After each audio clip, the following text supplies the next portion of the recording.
وَلَقَدْ يَسَّرْنَا الْقُرْآنَ لِلذِّكْرِ فَهَلْ مِن مُّدَّكِرٍ الحمد لله رب العالمين والصلاة والسلام على أشرف الأنبياء والمرسلين أما بعد فأعوذ بالله من الشيطان الرجيم من همزه ونفخه ونفثه بسم الله الرحمن الرحيم رب اشرح لي صدري ويسر لي أمري واحلل عقدة من لساني يفقه قولي اللهم انفعنا بما علمتنا وعلمنا ما ينفعنا وزدنا علما فبشر عبادي الذين يستمعون القول فيتبعون أحسنه أولئك الذين هداهم الله وأولئك هم أولو الألباب يولج الليل في النهار ويولج النهار في الليل وسخر الشمس والقمر كل يجري لأجل مسمى ذلكم الله ربكم له الملك والذين تدعون من دونه ما يملكون من قطمير إن تدعوهم لا يسمعوا دعاءكم ولو سمعوا ما استجابوا لكم ويوم القيامة يكفرون بشرككم ولا ينبئك مثل خبير أعوذ بالله من الشيطان الرجيم بسم الله الرحمن الرحيم يولج الليل في النهار ويولج النهار في الليل وسخر الشمس والقمر وہ داخل کرتا ہے رات کو دن میں اور وہ داخل کرتا ہے دن کو رات میں. دن اور رات اللہ تعالیٰ کی مستقل بذات مخلوق ہیں اور بہت بڑی بڑی مخلوقات میں سے ایک ہیں. اللہ تعالیٰ قرآن کریم میں جہاں بھی اپنی بڑی بڑی نشانیاں اپنی قدرت اور توحید کے دلائل بیان فرماتے ہیں تو وہاں اللہ تعالیٰ بطور خاص شروع میں دن اور رات کو ذکر فرماتے ہیں. دن اور رات ایک مستقل بذات مخلوق ہیں اللہ تعالیٰ کی. جس طرح اللہ تعالیٰ نے فرمایا وَهُوَ الَّذِي خَلَقَ اللَّيْلَ وَالنَّهَارَ وَالشَّمْسَ وَالْقَمَرَ، اللہ ہی وہ ذات ہیں جنہوں نے رات کو دن کو پیدا کیا اور سورج اور چاند کو پیدا کیا. كُلٌّ فِي فَلَكٍ يَسْبَحُونَ، یہ تمام مدار میں تیر رہے ہیں. پھر دن اور رات کا ایک دوسرے کے آگے پیچھے آنا یہ اللہ کی بہت بڑی قدرت ہے اور اللہ نے اس کو اپنی بڑی بڑی نشانیاں شمار کیا ہے. اللہ تعالیٰ فرماتے ہیں إِنَّ فِي خَلْقِ السَّمَاوَاتِ وَالْأَرْضِ وَاخْتِلَافِ اللَّيْلِ وَالنَّهَارِ لَآيَاتٍ لِأُولِي الْأَلْبَابِ، زمین و آسمان کی تخلیق میں اور رات اور دن کے آنے جانے میں البتہ نشانیاں ہیں عقل مندوں کے لیے. جو لوگ عقل رکھتے ہیں، جو لوگ اس کائنات میں غور و فکر کرتے ہیں تو ان کے لیے زمین و آسمان کی تخلیق میں اور رات اور دن کے آنے جانے میں بہت بڑی بڑی نشانیاں ہیں. قرآن کریم میں جہاں بھی دن اور رات کا ذکر آتا ہے تو وہ رات کا ذکر پہلے آتا ہے، دن کا ذکر بعد میں آتا ہے. اس سے پتہ لگتا ہے کہ رات جو ہے وہ پہلے آتی ہے. اسی لیے اسلامی تاریخ میں، اسلامی تقویم میں جب دن شروع ہوتا ہے تو وہ رات سے شروع ہوتا ہے. رات پہلے ہوتی ہے، نئی تاریخ وہ رات سے شروع ہوتی ہے، مغرب سے. تو مغرب کے ساتھ اگلی تاریخ شروع ہو جاتی ہے. اسی لیے رمضان میں پہلے رات آتی ہے پھر روزہ آتا ہے، پہلے تراویح آتی ہے پھر روزہ آتا ہے. یہی معاملہ عید میں ہوتا ہے کہ جو عید کا دن ہوتا ہے تو اس کی رات چاند رات ہوتی ہے، اس کی رات شوال کی یکم شوال کی رات ہوتی ہے، وہ رمضان کی رات نہیں ہوتی. پھر یہ جو رات اور دن کا آنا جانا ہے یہ اللہ کی بہت بڑی قدرت ہے. دن اور رات مل کر 24 گھنٹے پورا ایک دن بنتا ہے، رات کے 12 گھنٹے، دن کے 12 گھنٹے. لیکن یہ 12 گھنٹے دن اور رات برابر نہیں رہتے. کبھی اللہ تعالیٰ رات کا کچھ حصہ دن میں شامل کر دیتے ہیں رات کے کچھ گھنٹے نکال کر، اور کبھی اللہ تعالیٰ دن کے کچھ گھنٹے نکال کر ان کو رات میں شامل کر دیتے ہیں. رات 12 گھنٹوں کی، دن 12 گھنٹے کا. کئی دفعہ اس طرح ہوتا ہے کہ تقریباً 6 بجے صبح سورج نکل رہا ہوتا ہے اور اسی طرح 6 بجے کے لگ بھگ شام کو سورج غروب ہو رہا ہوتا ہے. تو گویا کہ اب ان دنوں میں یہ بہار کے جو دن ہوتے ہیں ان میں دن اور رات برابر ہوتے ہیں.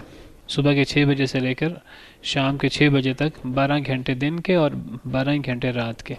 یہ تو ایک عام حساب کتاب ہے، لیکن کبھی کبھی اللہ رات کو دن میں داخل کر دیتے ہیں. یہ مطلب ہے یولج اللیل فی النہار، داخل کر دیتے ہیں رات کو دن میں رات داخل ہو جاتی ہے.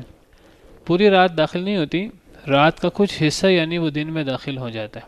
رات کا 1 گھنٹہ کبھی دن میں داخل ہو جاتا ہے، دن 13 گھنٹے کا ہو جاتا ہے، رات 11 گھنٹے کی رہ جاتی ہے. کبھی رات کے 2 گھنٹے جو ہیں وہ دن میں شامل ہو جاتے ہیں اور دن جو ہے وہ 14 گھنٹے کا ہو جاتا ہے اور رات 10 گھنٹوں کی رہ جاتی ہے. یہ مطلب ہے یولج اللیل فی النہار، یہ داخل کرتا ہے رات کو دن میں.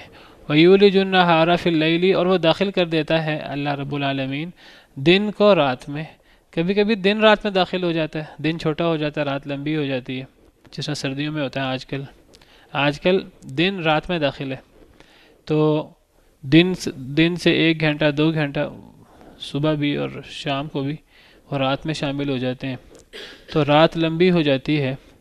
تو آپ سمجھیے کہ اگر دن 7 بجے شروع ہو، صبح سورج طلوع ہو اور شام 5 بجے سورج غروب ہو، اب سے کچھ پہلے کوئی مہینہ پہلے شام تقریباً 5 بجے سورج غروب ہوتا تھا اور تقریباً 7 بجے دن طلوع ہوتا تھا، تو دن 10 گھنٹوں کا رہ گیا 7 سے 5 بجے تک، اور رات 14 گھنٹوں کی ہو گئی.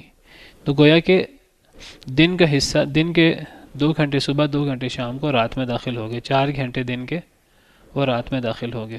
یہ ہے یولج اللیل فی النہار، وہ داخل کرتا ہے رات کو دن میں. ویولج النہار فی اللیل، اور وہ داخل کرتا ہے دن کو رات میں. دونوں چیزیں ہوتی ہیں.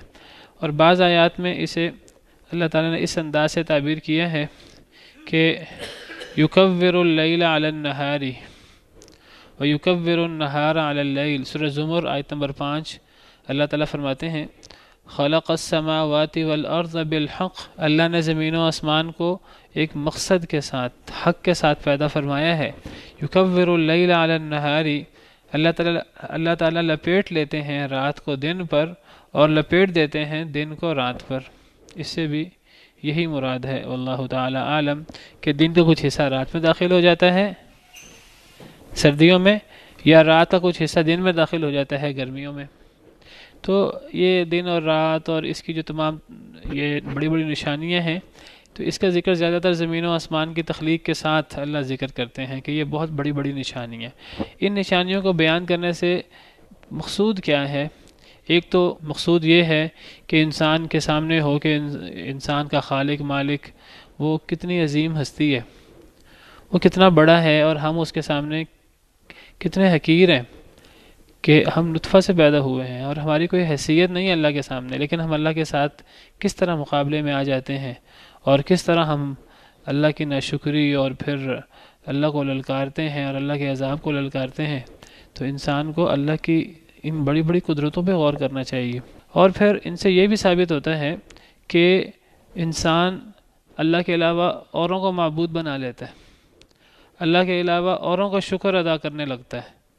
عبادت کی کئی صورتیں اوروں کے لیے انسان جو ہے وہ کرنا شروع کر دیتا ہے. ذبح اللہ کے علاوہ کسی اور کے لیے کر لیا، نظر و نیاز اللہ کے علاوہ کسی اور کے لیے دے دی، قسم اللہ کے علاوہ کسی اور کی کھا لی، اور اس قسم کی دعائیں اللہ کے علاوہ کسی اور سے کر لی، کسی اور کو حاجت روا مشکل کشا مان لیا، کسی اور کو عالم الغیب مان لیا، اور دیگر اللہ کی صفات انسان اوروں کو دینا شروع کر دیتا ہے. اللہ تعالیٰ فرماتے ہیں کہ اللہ رب العالمین کی شان تو یہ ہے، اللہ رب العالمین تو زمین و آسمان کو پیدا کرنے والے، دن اور رات کو پیدا کرنے والے، دن اور رات کو ایک دوسرے کے آگے پیچھے لانے والے، اور اللہ تعالیٰ جو ہیں وہ دن کو رات میں داخل کرنے والے، رات کو دن میں داخل کرنے والے. اگر تم سمجھتے ہو کہ تمہارے معبود بھی انہوں نے بھی کچھ اس قسم کا کوئی کام کیا ہے تو وہ بتاؤ. وہ اس قسم کے کام کر سکتے ہیں؟ کیا زمین و آسمان کی تخلیق میں ان کا کوئی حصہ ہے؟ کیا دن اور رات کی پیدائش میں، دن اور رات کو آگے پیچھے کرنے میں اور ان تمام معاملات میں ان کا کوئی حصہ ہے، ان کی کوئی شراکت ہے؟ اگر ہے تو وہ لائق ہو سکتے ہیں عبادت کے، لیکن اگر نہیں ہے اور واقعی نہیں ہے، کوئی بھی نہیں مانتا، مشرکین میں سے بھی کوئی نہیں مانتا کہ ہمارے معبود یہ کام کر سکتے ہیں، اگر نہیں شراکت تو پھر اللہ کے ساتھ اوروں کو شریک کیوں کرتے ہو؟ تو فرمایا کہ وہ داخل کرتا ہے رات کو دن میں اور داخل کرتا ہے دن کو رات میں، وَسَخَّرَ الشَّمْسَ وَالْقَمَرَ، اور اس نے مسخر کر دیا ہے سورج اور چاند کو، سورج اور چاند کو مسخر کر دیا، یعنی سورج اور چاند کو پیدا بھی اللہ رب العالمین نے کیا ہے، اور پیدا کرنے کے بعد اللہ رب العالمین نے اے انسانوں تمہارے اوپر یہ احسان کیا کہ اللہ نے سورج اور چاند کو تمہارے لیے پیدا کیا، تمہیں فائدہ پہنچاتے ہیں سورج اور چاند، اور سورج اور چاند تمہارے لیے مسخر اللہ نے کیے ہیں۔ کس نے کیے ہیں؟ اللہ نے۔ انسان تو اتنا کمزور ہے کہ جو چیزیں اللہ نے انسان کے فائدے کے لیے بنائی ہیں وہ چیزیں بھی انسان کے قبضے میں نہیں ہیں، انسان ان چیزوں کو بھی اپنے کنٹرول میں مکمل نہیں کر سکتا، ان چیزوں کو اللہ نے انسان کے لیے مسخر کیا ہے، اللہ نے ان کو انسان کے فائدے کے لیے بنایا ہے، انسان ان چیزوں سے اتنا ہی فائدہ لے سکتا ہے جتنا اللہ تعالیٰ نے انسان کے لیے اس کو مسخر کیا ہے۔ اب سورج اللہ نے مسخر کر دیا، کس کے لیے مسخر کیا یہاں ذکر نہیں ہے کس کے لیے مسخر کیا، یہاں صرف یہ ہے کہ مسخر کر دیا سورج اور چاند کو، مسخر کرنا یعنی اس کے فوائد اللہ نے مسخر کر دی، کس کے؟ ہمارے لیے، انسان کے لیے۔ دیگر آیات میں اللہ تعالیٰ نے اس بات کو واضح فرمایا ہے، فرمایا وَسَخَّرَ لَكُمْ مَا فِي السَّمَاوَاتِ وَمَا فِي الْأَرْضِ جَمِيعًا مِّن، سورہ جاسیہ میں اللہ فرماتے ہیں، سورہ جاسیہ آیت نمبر 13، کہ اس نے مسخر کیا ہے تمہارے لیے، انسانوں تمہارے لیے مسخر کیا ہے، ما فی السماوات و ما فی الارض، جو کچھ آسمانوں میں ہے اور جو کچھ زمین میں۔ یہ آسمانوں میں جو کچھ ہے، آسمان زمین سب سے پہلے خود ہمارے لیے اللہ نے مسخر کر دیے، پھر آسمانوں میں جو کچھ ہے، سورج چاند ستارے اجرام فلکی اور تمام چیزیں، زمین میں جو کچھ ہے، یہ سمندر اور یہ درخت اور یہ شجر حجر اور یہ ہر قسم کے پہاڑ اور یہ ہر قسم کی چیزیں، یہ تمام چیزیں آسمانوں میں ہوں یا زمین میں ہوں، یہ مسخر کر دی تمہارے لیے، جو کچھ آسمانوں میں ہے جو کچھ زمین میں ہے، سارے کا سارا منہ، اللہ کی طرف سے۔ یہ اللہ کی خاص ایک رحمت ہے کہ اللہ نے یہ چیزیں تمہارے لیے مسخر کی ہیں۔ انسان تو ان چیزوں کو اپنے قبضے میں کر بھی نہیں سکتا، یہ چیزیں تو اتنی بڑی بڑی ہیں کہ انسان تو ان کے سامنے شاید نقطے کی حیثیت بھی نہیں رکھتا، لیکن اللہ رب العالمین نے ان چیزوں کو پیدا کیا اور ان کا پورا سسٹم بنایا، اور پھر اللہ رب العالمین نے ان کا فائدہ انسان کے لیے مسخر کر دیا۔ یہ مطلب ہے وسخر الشمس والقمر، مسخر کر دیا سورج اور چاند کو۔ روزانہ سورج نکلتا ہے پھر غروب ہو جاتا ہے، چاند نکلتا ہے چاند غروب ہو جاتا ہے، اور ایک وقت کے مطابق، مقررہ وقت کے مطابق نکلتا ہے، اس کے مطابق غروب ہوتا ہے۔ ہمارے سارے وقت اس کے مطابق سیٹ ہوتے ہیں، ہم وقت کا حساب اس سے لگاتے ہیں، ہم دنوں کا، گھنٹوں کا، منٹس کا، سیکنڈوں کا حساب جو ہے وہ ہم سورج اور چاند سے لگاتے ہیں، ایک لگی بندی ترتیب کے مطابق اللہ نے ان کو ہمارے لیے مسخر کر دیا۔ ایک لمحہ بھی لیٹ نہیں ہوتے، ایک لمحہ بھی جلدی نہیں کرتے۔ وَسَخَّرَ لَكُمُ الشَّمْسَ وَالْقَمَرَ دَائِبَيْنِ، سورہ ابراہیم میں فرمایا اللہ نے تمہارے لیے سورج اور چاند کو مسخر کر دیا، وہ گردش میں ہیں ایک مخصوص حساب کتاب اور نظام کے مطابق۔ وَسَخَّرَ لَكُمُ اللَّيْلَ وَالنَّهَارِ، یہ دن رات اللہ نے تمہارے لیے مسخر کر دی ہیں، ہر چیز سے فائدہ انسان اٹھا رہا ہے۔ تو انسان غور کرے کہ انسان کے اندر کیا ایسی چیز ہے کہ اللہ نے انسان کو اتنا مقام دے دیا۔ جب اللہ نے انسان کو اتنا مقام دے دیا ہے تو اللہ نے انسان کو اتنا بڑا مقام ایسے ہی تو نہیں دے دیا، اللہ نے تمام بڑی بڑی مخلوقات، ان کا فائدہ انسان کے لیے مسخر کر دیا۔ جب کسی کو بہت زیادہ کسی پر انعام کیا جاتا ہے، کسی کو بہت زیادہ سہولتیں دی جاتی ہیں، تو اس سے اتنا ہی بڑا مقصد لیا جاتا ہے، اتنی بڑی ذمہ داری لی جاتی ہے۔ جس کی جتنی بڑی ذمہ داری ہوتی ہے اس کو اتنی بڑی تنخواہ ملتی ہے اور اتنے زیادہ سہولیات اس کو ملتی ہیں، اور اگر کسی کو تنخواہ ملے اور سہولیات ملے اور وہ کرے کچھ نہ تو پھر اس پر ناراضگی بھی اتنی شدید ہوتی ہے۔ اصل میں اللہ نے یہ سب چیزیں انسان کے لیے بنائی ہیں، اور اللہ نے انسان کو در حقیقت اپنی عبادت کے لیے بنایا ہے۔ دنیا کے اندر خیر و شر کی کشمکش میں خیر کا ساتھ دے انسان اور خیر کو دنیا کے اندر غالب کرنے کی کوشش کرے، یہ انسان کی ذمہ داری ہے اور بہت بڑی ذمہ داری ہے۔ اسی کا نام امانت ہے۔ انسان یہ تمام کام اللہ کے دیے ہوئے اختیار سے کرتا ہے۔ انسان کو اختیار ہے، اپنی مرضی سے انسان جو ہے وہ چاہے تو ان کو کر لے اور اللہ رب العالمین کا عبادت گزار اور شکر گزار بن کر اللہ کی نعمتوں کا حقدار ہو جائے، اور چاہے انسان جو ہے وہ ان کو پورا نہ کرے، اللہ رب العالمین کی بات نہ مانے، دین کو غالب کرنے کی کوشش نہ کرے، تو پھر وہ اس کی سزا بھگتے گا۔ تو اللہ تعالیٰ اپنی عظمت بیان فرما رہے ہیں کہ مسخر کر دیا سورج اور چاند کو، کل یجری لاجل مسمی، ہر چیز جاری و ساری ہے، لاجل مسمی، ایک وقت مقررہ کے لیے، ایک وقت مقررہ کے لیے ہر چیز جاری و ساری ہے، یعنی ہر چیز جاری ساری ہے ایک وقت مقررہ تک، ایک وقت مقررہ تک یہ چیزیں چلتی رہیں گی، پھر جب ان کا وقت پورا ہو جائے گا تو وہ ختم ہو جائیں گی، جب اللہ چاہیں گے ختم ہو جائیں گی، جب اللہ چاہیں گے اللہ دوبارہ پیدا کر دیں گے۔ ایک وقت آنا ہے کہ سورج ختم ہو جائے گا، سورج لپیٹ لیا جائے گا، اذا الشمس کورت واذا النجوم انکدرت، جب سورج لپیٹ لیا جائے گا، واذا النجوم انکدرت، جب ستارے بے نور ہو جائیں گے، جب یہ آسمان پھٹ جائے گا، اذا السماء انشقت، ایک اور جگہ فرمایا اذا السماء انفطرت، جب یہ آسمان پھٹ جائے گا، ایک اور جگہ فرمایا کہ وفتحت السماء فکانت ابوابا، یہ آسمان کھول دیا جائے گا، اس میں دروازے بن جائیں گے۔ یہ زمین جو ہے، یہ زمین اور پہاڑ اتنے مضبوط ہمیں نظر آتے ہیں، ان کو ریزہ ریزہ ذرے ذرے کر دیا جائے گا۔ وحملت الارض والجبال فدکتا دکتا واحدہ، یہ زمین اور پہاڑوں کو اٹھایا جائے گا اور انہیں ریزہ ریزہ کر دیا جائے گا، ایک ایک ذرہ ذرے ذرے بن جائیں گے۔ پھر اللہ جب دوبارہ چاہیں گے اللہ دوبارہ بنا دیں گے، جو اللہ پہلی دفعہ بنا سکتا ہے وہ دوبارہ بھی بنا سکتا ہے، ان تمام مخلوقات کو بھی اور انسان کو بھی۔ یوم تبدل الارض غیر الارض والسماوات، محشر کے دن میدان محشر میں بدل دی جائے گی زمین بھی اس زمین کے علاوہ، والسماوات، اور آسمان بھی اس آسمان کے علاوہ، زمین بھی بدل جائے گی، آسمان بھی بدل جائے گا میدان محشر میں۔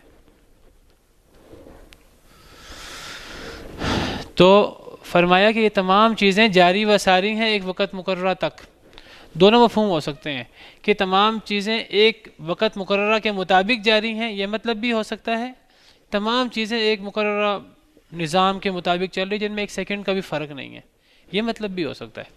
ہر چیز جاری ساری ہے ایک وقت مقررہ کے مطابق، ہر چیز کا اپنا مدار ہے، سورج کا اپنا ہے، چاند کا اپنا ہے، سورج کے ساتھ جو سیارے ہیں ہر ایک کا اپنا اپنا مدار ہے، اور ہر چیز اپنے مدار میں چل رہی ہے ایک لگے بندے نظام کے مطابق، یہ مطلب بھی ہو سکتا ہے۔ اور دیگر جو تمام ستارے ہیں، کروڑوں اربوں کھربوں کہکشائیں اور یہ سب چیزیں، ہر چیز ایک لگے بندے نظام کے مطابق چل رہی ہے، یہ مطلب بھی ہو سکتا ہے۔ اور یہ مطلب بھی ہو سکتا ہے کہ ہر چیز چل رہی ہے ایک وقت مقررہ تک، یہ لام کے لیے کے معنی میں بھی ہو سکتا ہے اور لام تک کے معنی میں بھی ہو سکتا ہے۔ ہر چیز ایک وقت مقررہ تک چل رہی ہے، یہ مطلب بھی ہو سکتا ہے، یعنی ہر چیز کی ایک انتہا ہے، ہر چیز کو فنا ہونا ہے۔ کل شیء ہالک الا وجہہ، ہر چیز ہلاک ہو جائے گی سوائے اللہ رب العالمین کی ذات کے، اللہ رب العالمین کے چہرے کے۔ اور یہ مطلب بھی ہو سکتا ہے ہر چیز چل رہی ہے ایک وقت مقررہ کے مطابق، ایک لگے بندے نظام کے مطابق، جو کس نے مقرر کیا ہے؟ خالق کائنات نے۔ ان تمام چیزوں سے اللہ کی عظمت، اللہ کی قدرتوں کا پتہ لگتا ہے، اللہ کتنے عظیم ہوں گے، جو اتنی عظیم مخلوقات کے خالق ہیں تو وہ کتنے عظیم ہیں۔ کیا پتہ لگا اس سے انسان کے سامنے اپنے خالق کی عظمت آئی، اور اس سے یہ پتہ لگا کہ ہم نے اللہ کے علاوہ جن کو معبود بنا رکھا ہے، جو ہمارے جیسے ہی ہیں، ہم نے ان کو اللہ کے برابر کر دیا۔ جو مکھی تو کیا مکھی کا پر بھی نہیں بنا سکتے، کوئی چیز نہیں بنا سکتے، ان کو اس اللہ کے ہم نے مقابل کر دیا، اس اللہ کے سامنے ہم اکڑتے ہیں۔ ذالکم اللہ ربکم لہ الملک، یہ ہے اللہ تمہارا رب یہ ہے رب کی عظمت، رب کی شان تو یہ ہے، لہ الملک، اسی کے لیے بادشاہت ہے، ہر چیز کی، آسمانوں کی، زمین کی، تمام خزانوں کی، ہر چیز کی. لہو ملک السماوات والارض، اس کے لیے آسمان و زمین کی بادشاہت ہے اور ہر چیز کی بادشاہت. رات کو تہجد کے وقت دعائے ثنا سکھائی ہے ہمیں، جب نماز پڑھی جائے تو اس میں اللہم لک الحمد انت نور السماوات والارض ومن فیہن ولک الحمد انت قیم السماوات والارض ومن فیہن ولک الحمد انت رب السماوات والارض ومن فیہن ولک الحمد لک ملک السماوات والارض ومن فیہن. اے اللہ آپ کے لیے ہی ہر قسم کی تعریف ہے، کیونکہ زمین و آسمان اور ان کے درمیان جو کچھ ہے اس کی بادشاہت آپ ہی کے لیے ہے. وَلَكَ الْحَمْدُ أَنْتَ مَلِكُ السَّمَاوَاتِ وَالْأَرْضِ. تو یہ ہے تمہارا رب جس کے لیے ہر قسم کی بادشاہت ہے، ہر قسم کا اختیار اس کے لیے. بدبخت ہیں وہ لوگ جو اللہ کے علاوہ اللہ کے اختیار اوروں کو دے دیتے ہیں، اللہ کے اختیار اوروں کو دے دیتے ہیں. اللہ فرماتے ہیں اختیار سارا کا سارا میرے پاس. اللہ نے اپنا اختیار کسی کو نہیں دیا. لوگ کہتے ہیں اللہ نے اپنا اختیار فلاں کو دے دیا ہے. بھئی یہ اختیار ان لوگوں نے اللہ سے لے کے فلاں کو دیا ہے، اللہ نے تو اپنا اختیار کسی کو نہیں دیا. تو یہاں اللہ تعالیٰ تقابل کر رہے ہیں اصل میں اپنا اور بدبخت جو اللہ کے ساتھ اوروں کو شریک کرتے ہیں. اللہ تقابل کر رہے ہیں کہ تم کیسے ان کو میرے ساتھ شریک کرتے ہو. میری تو شان اور عظمت یہ ہے جو میں نے بیان کی، اب جو تمہارے معبود ہیں ان کی شان بیان کرو. ان کی شان کیا ہے؟ ذالکم اللہ ربکم لہ الملک، یہ ہے اللہ تمہارا رب اور اسی کے لیے بادشاہت ہے. والذین تدعون من دونہ، جنہیں تم بلاتے ہو اللہ کے علاوہ، جنہیں تم پکارتے ہو اللہ کے علاوہ، جن سے تم دعائیں مانگتے ہو اللہ کے علاوہ. ما یملکون من قطمیر، نہیں وہ اختیار رکھتے کھجور کی گٹھلی کے چھلکے کے برابر. قطمیر، کھجور کی جو گٹھلی ہوتی ہے اس کے اوپر ایک جھلی سی ہوتی ہے، اس نے کھجور کی پوری گٹھلی کو ڈھانپا ہوتا ہے. کھجور اور گٹھلی کے درمیان وہ جھلی باریک سی ہوتی ہے، کتنی باریک اور کتنی ردی اور ہلکی سی چیز ہوتی ہے وہ. اللہ فرماتے ہیں کہ اللہ کے علاوہ جن کو تم پکارتے ہو، وہ چاہے بڑے سے بڑا نبی کیوں نہ ہو، چاہے وہ بڑے سے بڑا اللہ کا مقرب فرشتہ کیوں نہ ہو، چاہے بڑے سے بڑا ولی کیوں نہ ہو، چاہے وہ غوث، کتب، اقطاب، بڑے بڑے ہم نے عہدے بنا رکھے، کوئی کیوں نہ ہو، وہ کھجور کی گٹھلی کی یہ جو جھلی ہے اس جھلی برابر بھی اختیار نہیں رکھتا. اور اللہ رب العالمین کی بادشاہت تو اللہ نے بیان کر دی. تو اب کیسے یہ اور وہ برابر ہو سکتے ہیں؟ یہ کیسے ممکن ہے؟ یہ چیز عقل میں بھی آ سکتی ہے، کسی کی عقل میں بھی نہیں آ سکتی.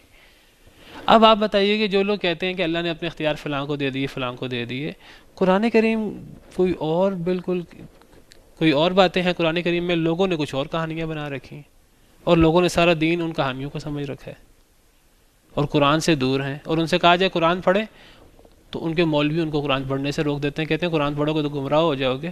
ان کے نزدیک اصل میں وہ خود گمراہ ہیں، ان کے نزدیک وہی ہدایت ہے، اور جو اصل ہدایت ہے وہ ان کے نزدیک گمراہی ہے. اور وہ کہتے ہیں اللہ کا کلام پڑھو گے تو تم اصل میں کہنا ہی چاہتے ہیں تم ہدایت یافتہ ہو جاؤ گے، لیکن انہوں نے اس کا نام گمراہی رکھا ہوا. وہ کہتے ہیں تم گمراہ ہو جاؤ گے قرآن پڑھو گے تو. قرآن تو کچھ اور کہہ رہا ہے اور یہ کچھ اور کہتے ہیں. تو یہ کہتے ہیں کہ جی اللہ نے فلاں کو یہ اختیار دے دیا، فلاں کو اللہ نے اولاد کا اختیار دے دیا، فلاں کو اللہ نے حاجت روائی مشکل کشائی کا اختیار دے دیا، فلاں کے پاس یہ اختیار، فلاں کے پاس یہ اختیار، فلاں غریبوں کو نوازتا ہے، فلاں لوگوں کی ضرورتیں پوری کرتا ہے، اور فلاں جو ہے نا وہ داتا ہے اور سب کچھ دینے والا ہے. کسی کو کچھ دے دیا، کسی کو کچھ دے دیا. جی ان سے کہا جائے گا یہ تو اللہ کے اختیارات ہیں. جی اللہ نے دے دیے ہیں. پھر اللہ نے کہاں دیے ہیں؟ اللہ تو فرماتے ہیں میں نے کسی کو کچھ نہیں دیا. پیچھے ہم پڑھ کے آئے ہیں، اللہ تعالیٰ فرماتے ہیں قُلِ ادْعُوا الَّذِينَ زَعَمْتُم مِّن دُونِ اللَّهِ، سورہ سبا میں آیت نمبر 22 میں ہم نے پڑھا.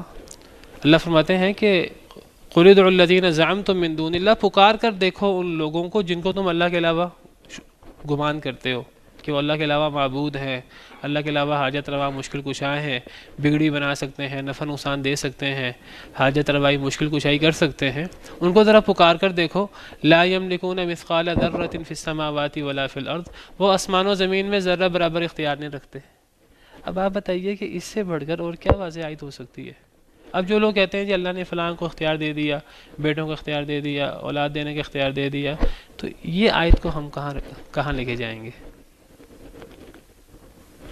قرآن تو بالکل کچھ اور بات کر رہا ہے. قرآن کہتا ہے یدبر الامر من السماء الی الارض، اللہ تدبیر کرتے ہیں آسمان سے زمین تک. آسمان سے زمین تک پوری تدبیر اللہ خود ہی کر رہے ہیں. اللہ نے تو کسی کو کوئی چیز نہیں دی. یا تو یہ ہونا اللہ تعالیٰ آسمانوں میں ہے، اللہ تعالیٰ وہاں سے تدبیر کر دیتے ہیں، نیچے پھر اللہ تعالیٰ کسی کو سونپ دیتے ہیں. اللہ نے تو کسی کو کوئی چیز نہیں سونپی. اللہ کو سونپنے کی ضرورت کیا ہے؟ سونپنے کی ضرورت تو اس کو ہو کہ جس نے کہیں آرام کرنے جانا ہو، جو ہر وقت کسی کی مدد نہ کر سکے، جو ہر وقت دعائیں نہ سن سکے، جس کو آرام کے لیے کچھ وقت چاہیے ہو. اللہ کو تو نہ نیند آتی ہے نہ اللہ کو اونگ آتی ہے. کل یوم هو فی شأن یسألہ من فی السماوات والارض، زمین و آسمان کی ہر مخلوق اللہ سے سوال کرتی ہے اور اللہ ان سب کی حاجتیں پوری کرتے ہیں. کل یوم هو فی شأن، اللہ ہر روز کسی نہ کسی حالت میں ہوتے ہیں. ہر وقت اللہ تعالیٰ کوئی نہ کوئی کسی کی حاجت پوری کر رہے ہیں، کسی کی دعائیں سن رہے ہیں، کسی کا کچھ کسی کا کچھ. اللہ تو ہر دم کسی نہ کسی کیفیت میں ہے.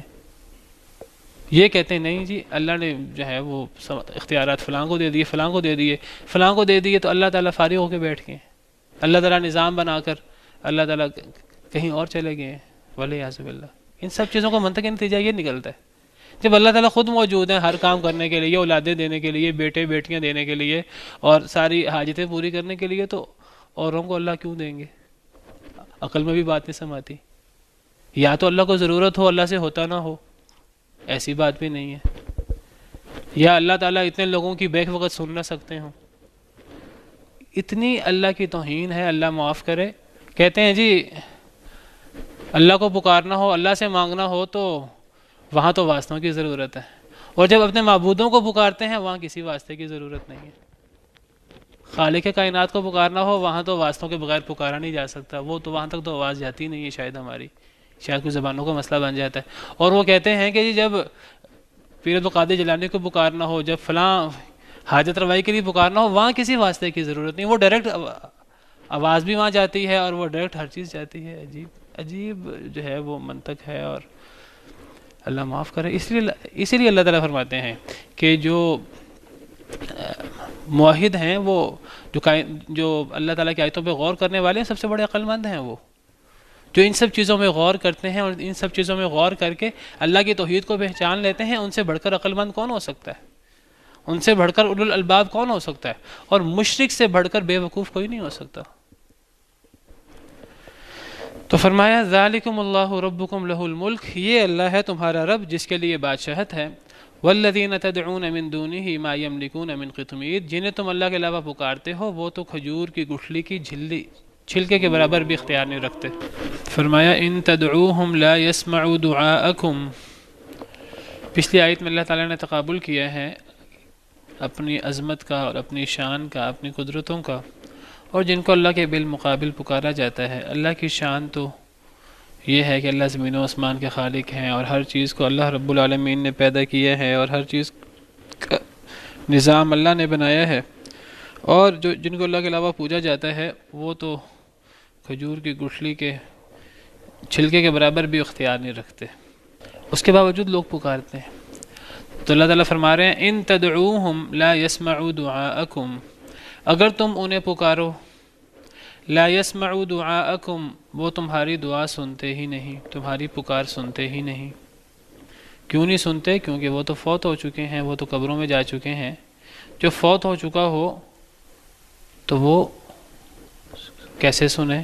وہ سن ہی نہیں سکتا. اگر وہ سن سکتا ہو تو جب کوئی فوت ہو تو فوت ہونے کے بعد ہم اسے کچھ نہیں سنا سکتے. قبر میں دفنانے سے پہلے ہم اسے کچھ نہیں سنا سکتے.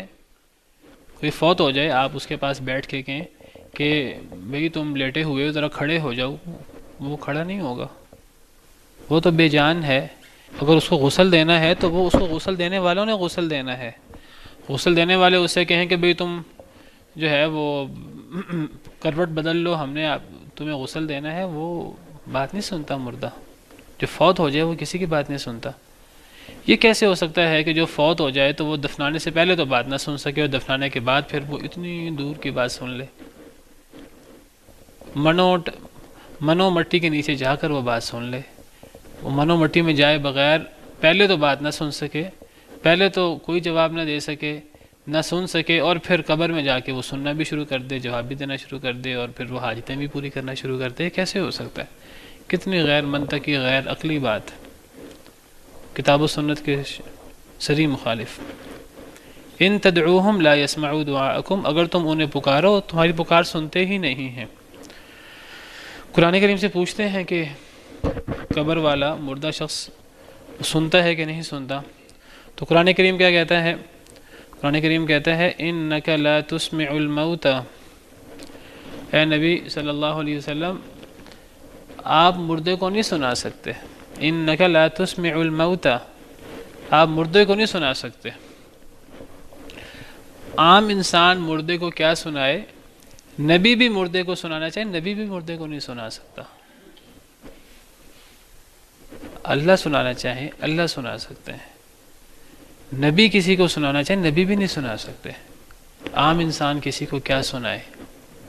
بعض لوگ کہتے ہیں یہاں مردے سے مراد مردہ نہیں ہے، یہاں مردے سے مراد دل کا مردہ ہے۔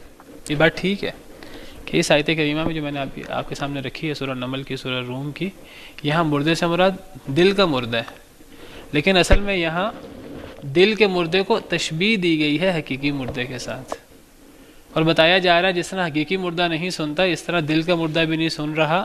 یہاں واقعی مردے سے مراد دل کا مردہ ہے، کافر شخص وہ نہیں سن سکتا، اس کو اصل میں تشبیہ دی جا رہی ہے جس طرح حقیقی مردہ نہیں سنتا، یہ بھی مردے ہیں یہ بھی نہیں سنتے، تو در حقیقت یہاں حقیقی مردے کی سماعت سے انکار کیا جا رہا ہے۔ اور ویسے قرآن کریم میں ایسی آیات بھی ہیں جہاں حقیقی اور دل کا مردہ چھوڑ کر اللہ نے قبر میں موجود مردے کی بات کی ہے۔ قبر میں تو مردہ حقیقی مردہ ہوتا ہے نا، اللہ نے اس کے بارے میں بھی فرمایا ہے۔ اللہ تعالیٰ فرماتے ہیں وَمَا أَنْتَ بِمُسْمِعٍ مَنْ فِي الْقُبُورِ، سورہ فاطر، اسی صورت میں ہم پڑھیں گے آیت نمبر 22 میں کہ ان اللہ یسمع من یشاء، اللہ تعالیٰ جسے چاہیں سنا دیں، اللہ جسے چاہیں سنا دیں، زندہ کو سنانا ہے زندہ کو سنا دیں، مردے کو سنانا ہے مردے کو سنا دیں، کسی جمادات کو سنانا ہے اللہ تو ہر ایک کو سنا سکتے ہیں۔ وما انت بمسمع من فی القبور، اور نہیں ہے آپ سنانے والے قبر والے کو، اے نبی آپ نہیں سنا سکتے جو قبر میں ہے اس کو۔ اب یہاں تو جو قبر میں ہے سے مراد تو ہم دل کا مردہ نہیں لے سکتے، یہاں تو حقیقی مردہ کی مراد لینا پڑے گا جو قبر میں ہوتا ہے۔ قبر میں عام لوگ بھی ہوتے ہیں، قبر میں نیک لوگ بھی ہوتے ہیں جو فوت ہو جاتے ہیں، نبی ولی، قبر ان کی بھی ہوتی ہے۔ عمومی بات ہے آپ قبر والے کو نہیں سنا سکتے۔ خطاب کس کو ہے؟ نبی کریم صلی اللہ علیہ وسلم کو۔ عام انسان تو چھوڑے نبی بھی نہیں سنا سکتا اس کو، اگر نبی خود سنانا چاہے تو۔ ہاں اگر نبی اللہ کے حکم سے سنانا چاہے تو وہ تو اللہ تو جسے چاہے سنا دے۔ بعض لوگ کہتے ہیں جی وہ جنگ بدر کے قیدی، جنگ بدر کے جو مردے تھے ان کو سنایا تھا نبی صلی اللہ علیہ وسلم نے، ان سے بات کی تھی کہ اللہ نے جو ہم سے وعدے کیے تھے، اللہ نے تو ہمارے وعدے پورے کیے، اللہ نے ہمیں فتوحات دے دی مسلمانوں کو، اللہ نے تم سے وعدے کیا تھا عذاب کا اور تباہی کا، تو کیا وہ وعدہ پورا ہوا کہ نہیں ہوا؟ اب تم اس وقت عذاب میں ہو کہ نہیں ہو؟ نبی صلی اللہ علیہ وسلم نے جنگ بدر کے بعد وہ جن تمام سرداروں کو کنویں میں ڈال دیا تھا ان سے کلام کیا تھا۔ حضرت عمر نے پوچھا تھا اے نبی صلی اللہ علیہ وسلم آپ ان کو کیوں ان سے خطاب کر رہے ہیں، یہ تو سن نہیں رہے؟ تو نبی صلی اللہ علیہ وسلم نے فرمایا تھا یہ سن رہے ہیں اس وقت، یہ تم سے زیادہ سن رہے ہیں اس وقت۔ تو بعض لوگ یہ دلیل پیش کرتے ہیں، کہتے ہیں دیکھو جی وہ نبی صلی اللہ علیہ وسلم نے سنایا تھا، تو وہاں وہ یہ نہیں دیکھتے کہ حدیث کے اندر یہ الفاظ ہیں کہ وہ اس وقت سن رہے ہیں، اور وہ اللہ سنا رہا تھا انہیں معجزاتی طور پر۔ تو جب اللہ سنانا چاہے تو اللہ تعالیٰ کسی کو بھی سنا سکتا ہے، ان اللہ یسمع من یشاء، اللہ جس کو بھی سنا دے۔ نبی کریم صلی اللہ علیہ وسلم کو پتھر آ کے سلام کرتے تھے، پتھر تو سلام نہیں کرتا، یہ تو معجزہ ہے۔ اللہ تعالیٰ جو ہے وہ جس کو چاہے نبی پر سلام کہلوا دے۔ نبی کریم صلی اللہ علیہ وسلم جو ہیں وہ جس تنے پہ ٹیک لگا کر آپ خطبہ دیتے تھے، جب آپ نے ٹیک لگانا چھوڑ دیا اور ممبر آپ کے لیے بنا دیا گیا تو وہ تنا جو ہے پھوٹ پھوٹ کے بچے کی طرح رونا شروع ہو گیا، تنا تو نہیں روتا۔ یہ تو معجزہ ہے، اللہ تعالیٰ جو چاہیں کریں۔ اب جب نبی صلی اللہ علیہ وسلم نے اللہ کے حکم سے سنایا مشرکین کو، قبر والوں کو، تو اللہ جس کو چاہیں سنا دیں، وہاں تو اللہ کی بات ہے۔ بات ہو رہی ہے کوئی شخص خود، نبی بھی خود اپنی مرضی سے کسی کو نہیں سنا سکتا، اللہ جسے چاہیں سنائے۔ تو قبر والا کچھ نہیں سنتا. ہاں اللہ جو قبر والے کو سنانا چاہے قبر والا وہ سن لیتا ہے. قبر والا قدموں کی چاپ سن لیتا ہے. ہمارا ایمان ہے، کیونکہ حدیث میں آتا ہے کہ جب قبر والا قبر میں ہوتا ہے تو جو قدموں کی چاپ ہوتی ہے قبر والا وہ سن لیتا ہے. وہ چونکہ حدیث میں آ گیا، ہمارا ایمان بالغیب ہے کہ ہاں جی وہ قدموں کی چاپ سنتا ہے. اللہ جو چاہیں سنا دیں، جو اللہ چاہیں سنا دیں. اللہ سنا سکتے ہیں، ورنہ قبر والا نہ وہ قبر میں دفنانے سے پہلے سن سکتا ہے، نہ قبر میں دفنانے کے بعد سن سکتا ہے. اگر تم ان کو پکارو تو تمہاری پکار ہی نہیں سنتے. وَلَوْ سَمِعُوا مَا اسْتَجَابُوا لَكُمْ، اور اگر بالفرض وہ سن لیں، سنتے نہیں ہیں لیکن اگر فرض کرو کہ سن لیں، سن بھی لیں، مَا اسْتَجَابُوا لَكُمْ، وہ تمہاری بات کا جواب نہیں دے سکتے، تمہاری بات کو قبول نہیں کر سکتے. اگر ہم فرض کریں کہ وہ سن لیتے ہیں، سنتے نہیں ہیں، اللہ نے اصول بتا دیے کہ جو ان کو پکارے گا وہ نہیں سنیں گے. اور اگر سن لیں وہ تو وہ جواب نہیں دے سکتے، قبول نہیں کر سکتے. اگر کسی مردے کو پتہ لگ جائے کہ ہم اس مردے سے جو ہے وہ کوئی خیر چاہتے ہیں، ہم کوئی اس سے کوئی اولاد چاہتے ہیں، ہم اس سے کوئی ایسی چیز چاہتے ہیں کہ جو خدائی اختیارات ہیں، اور ہم اس سے کہتے ہیں تم یہ میرا کام کر دو، میں مشکل میں ہوں، میری مشکل پوری کر دو، وہ سنتا نہیں ہے ہماری یہ پکار. اگر وہ سن لے تو کیا کر سکتا ہے؟ وہ اپنے لیے کچھ نہیں کر سکتا، اس نے ہمارے لیے کیا کرنا ہے؟ وہ اپنے آپ کو قبر سے نہیں نکال سکتا، دنیا میں نہیں آ سکتا، وہ کچھ نہیں کر سکتا اپنے لیے، اس نے ہمارے لیے کیا کرنا ہے؟ اگر بالفرض وہ سن لے، سنتا نہیں ہے، اگر وہ سن لے تو وہ جواب نہیں دے سکتا، قبول نہیں کر سکتا تمہاری دعا کو. وَيَوْمَ الْقِيَامَةِ يَكْفُرُونَ بِشِرْكِكُمْ، اور قیامت کے دن وہ کفر کریں گے تمہارے شرک کا. کون؟ جن کو تم پکارتے ہو، جن کو تم پکارتے ہو قیامت کے دن تمہارے وہ شرک کا انکار کر دیں گے. پتہ لگا یہ شرک ہے، اللہ نے اس کو شرک قرار دیا ہے. کس بات کو؟ مردوں کو پکارنے کو. یہ سمجھنا کہ یہ فلاں بزرگ ہیں تو وہ قبروں میں جا کر وہ اب ہماری باتیں سنتے ہیں اور ہماری باتیں سننے کے بعد ان کو پورا کر سکتے ہیں، یہ شرک ہے.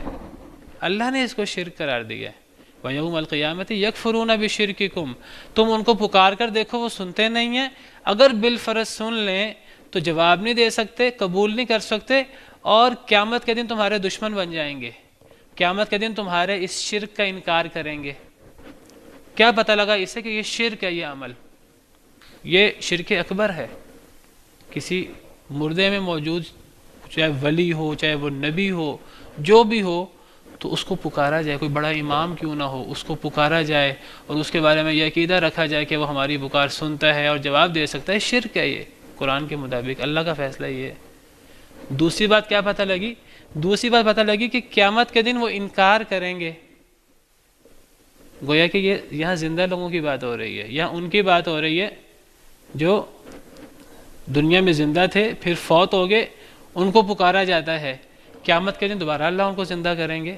تو قیامت کے دن تمہارے اس شرک کا وہ انکار کریں گے. پتہ لگا یہاں جمادات کی بات نہیں ہو رہی. کچھ لوگ اس قسم کی آیتوں جب یہ آیتیں پیش کی جائیں وہ کہتے ہیں یہ تو جمادات کی بات ہو رہی ہے، یہ تو ان کی بات ہو رہی ہے کہ جن کو مشرک وغیرہ کچھ جمادات کو بھی پکارتے تھے، سورج کو، چاند کو، پہاڑوں کو. یہ اصل میں ان کی بات ہو رہی ہے کہ تم اس سورج کو پکار کر دیکھو، سورج سنتا ہی نہیں. اگر سن لے تو تمہاری پکار کا جواب نہیں دے سکتا. بھئی اگر یہاں سورج مراد ہے تو قیامت کے دن وہ اس شرک کا انکار کیسے کرے گا؟ سورج، اگر سورج چاند ستاروں کی بات ہو رہی ہے، یہاں تو بات ہو رہی ہے جیتے جاگتے انسانوں کی.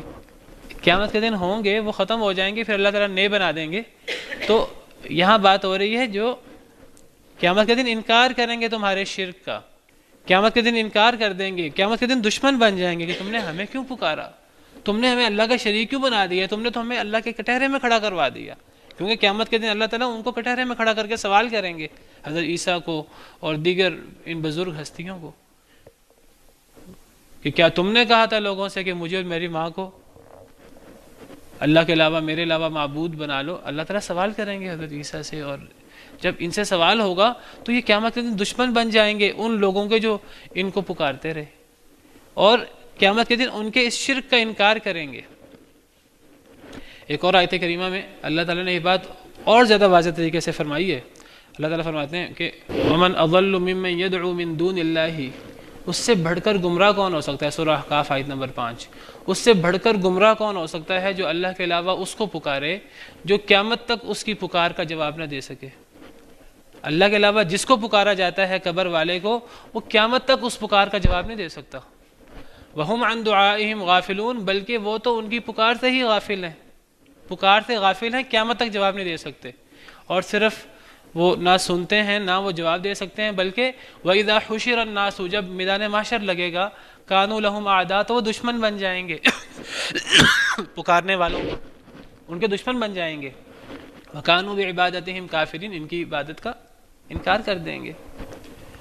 تیسری بات، جب اس قسم کی آیتیں پیش کی جاتی ہیں ان لوگوں کو یہ کہتے ہیں ہم اصل میں اللہ کے علاوہ اوروں کی عبادت نہیں کرتے، ہم تو ان کو پکارتے ہیں. پکارنا تو عبادت نہیں ہوتا، اللہ کے علاوہ کسی کی عبادت شرک ہوتی ہے.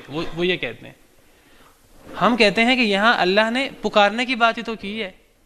پھر ان کی گڑبڑ کیا ہے کہ ایسے لوگوں نے قرآن کے ترجمے بھی کیے ہیں، ترجموں میں گڑبڑ کر دی ہے. جہاں بھی ان تدعوہم ہے وہاں اس کا ترجمہ عبادت کرتے ہیں، پکارنا کرتے ہی نہیں ہیں. وہ کہتے ہیں اصل میں عبادت منع ہے غیر اللہ کی، غیر اللہ کو پکارنا منع نہیں ہے. اللہ کے علاوہ کسی کو بھی پکارا جا سکتا ہے، نبی کریم صلی اللہ علیہ وسلم سے، نبیوں سے، ولیوں سے ان کا کرم مانگا جا سکتا ہے، پکارا جا سکتا ہے. پکارنا تو عبادت نہیں ہوتی، سجدے کرنا عبادت ہوتی ہے. ہم سجدہ تو نہیں کرتے اللہ کے علاوہ کسی کو، حالانکہ سجدے بھی کرتے ہیں، یہ سجدے بھی کرتے ہیں تعظیم کے نام پہ. کہتے ہیں ہم تو عبادت نہیں کرتے، ہم تو پکارتے ہیں. پکارنا کون سی عبادت ہے بھئی؟ یہاں اللہ پکارنے کی تو بات کر رہے ہیں، اللہ تعالیٰ اور کس کی بات کر رہے ہیں؟ اور پکارنا یاد رکھیے عبادت ہوتی ہے. بہرحال وہ ایک الگ موضوع ہے. تو یہ پکارنا ہی عبادت ہے. یہاں اللہ تعالیٰ اس پکارنے کو شرک قرار دے رہے ہیں. یہاں پکارنے کی بات ہو رہی ہے. پکارنا عبادت ہے، حدیث میں آتا ہے دعا هو العبادہ. قرآن سے پتہ لگتا ہے کہ پکارنا عبادت ہے. وقت ختم ہو گیا. تو پکارنا صرف اللہ کو لائق ہے اور کسی کو لائق نہیں. لہو دعوت الحق، صرف اللہ کو پکارنا حق ہے. قبر پہ جا کے اللہ کو پکارنے کی کیا ضرورت ہے؟ کیا اللہ گھر میں نہیں سنتے؟ چلیں انشاءاللہ اس موضوع کو مزید کل کرتے ہیں. ولا ينبئك مثل خبیر، نہیں آپ کو خبر دے گا خبیر جیسی کوئی خبر. اللہ جیسی کوئی خبر نہیں دے گا، کیونکہ اللہ کو ہر بات کا پتہ ہے. اللہ کو پتہ ہے کہ قبر میں موجود مردہ سنتا ہے کہ نہیں سنتا. اللہ جیسی خبر کوئی نہیں دے گا. اور اللہ فرماتے ہیں قبر میں موجود مردہ نہیں سنتا. یہاں سے فیصلہ ہو جاتا ہے ہر چیز کا. اللہ جیسی خبر کوئی نہیں دے گا. سبحانک اللہم ربنا وبحمدک اشہد ان لا الہ الا انت استغفرک و اتوب الیک.